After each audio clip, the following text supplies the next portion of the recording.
Oo, masipag. Ayan, si Derek nagpapagupit. Sa Centennial Barbershop. Tapat ng 7-Eleven. Si Derek, pahirap ang pampagupitan yan eh. Mga pumogi si Derek. Oh. Ito, dalawa sila na barbero.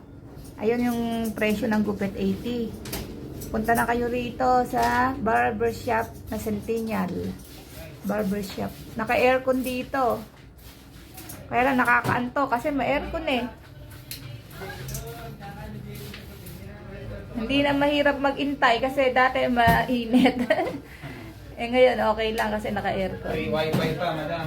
Free wifi pa nga pala dito. Kami nakasagap eh. Ayan na, mga tiga San Felipe, San Juan. Dito kayo punta sa tapat ng 7-Eleven. Mabait yung mag-asawa na to, mayaman na to. O yan o. Naglagay na sila ng grocery. Ito si David tapos nang maggupit. Ito.